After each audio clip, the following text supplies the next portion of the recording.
যাদের কথা বলে অমুককে দেখুন, প্রিয় সহকর্মীবৃন্দ, তাদেরকে তো দেশের মানুষ 1971 সালেই দেখেছে। আমরা কারো উপর গায়ে পড়ে লাগতে চাই না, কিন্তু কেউ যদি পায়ে পাড়া দিয়ে আমার সাথে বাঁধাতে চায়, তখন তো আমার দায়িত্বটা আমাকে পালন করতেই হবে। সামনে বাংলাদেশের জাতীয় সংসদ নির্বাচন, আর ঠিক এই সময়ে বিএনপি ও জামায়াতের মধ্যকার তিক্ততা দ্রুত বেড়ে চলেছে, যা বর্তমানে রাজনৈতিক অঙ্গনে সবচেয়ে আলোচিত বিষয়।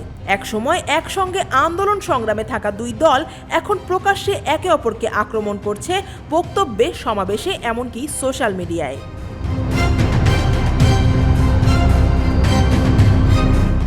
মূলত জামায়াত নেতারা কখনো সরাসরি, আবার কখনো ইঙ্গিতে চাঁদাবাজি, দখলদারিত্ব ও দুর্নীতির অভিযোগ তুলেছেন বিএনপির বিরুদ্ধে। আর এর জবাবে বিএনপি নেতারা 1971 সালের স্বাধীনতা বিরোধী ভূমিকার প্রসঙ্গ টেনে জামায়াতকে তীব্রভাবে আক্রমণ করছেন।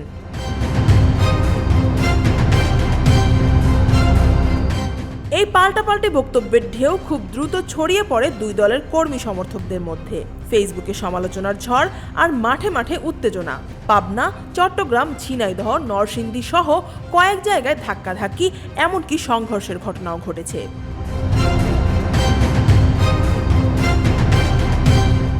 বিশ্লেষকদের মতে দুই দলই এখন ভোট রাজনীতিতে নিজেদের সুবিধা বাড়াতে চাইছে। বিএনপি মুক্তিযুদ্ধের ইস্যু সামনে নিয়ে এসেছে, কারণ এটি বাংলাদেশের সবচেয়ে সংবেদনশীল ও আবেগের জায়গা, যেখানে আওয়ামী লীগ সমর্থিত ভোটও টানার সম্ভাবনা থাকে।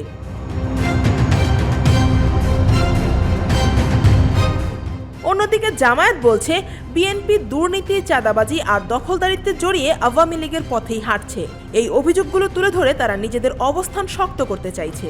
দুই দলের শীর্ষ নেতারাও এখন সংযত বা দায়িত্বশীল ভাষায় কথা বলছেন না, বরং একে অপরকে ঘায়েল করার প্রতিযোগিতা চলছে। তবে রাজনৈতিক বিশেষজ্ঞরা বলছেন, এভাবে তিক্ততা বাড়তে থাকলে ভোটাররা নিরুৎসাহিত হতে পারে, নির্বাচনী পরিবেশও অস্থির হয়ে উঠতে পারে।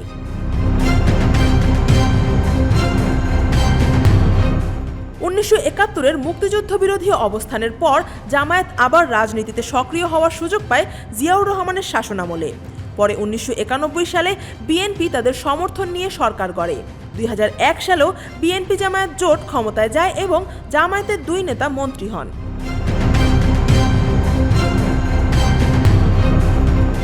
তবে 2008 সালে আওয়ামী লীগ ক্ষমতায় ফেরার পর ধীরে ধীরে দুই দলের দূরত্ব বাড়ে এবং জোট ভেঙে যায়। 2024 সালে শেখ হাসিনা সরকারের পতনের পর নির্বাচন, পিআর ব্যবস্থা, আন্দোলন ও কৌশল সহ নানা ইস্যুতে মতবিরোধ আরও তীব্র হয়।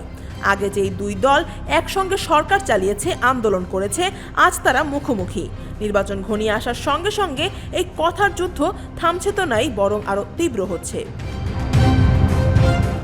আফিয়া আক্তার, ঢাকা ওয়াচ।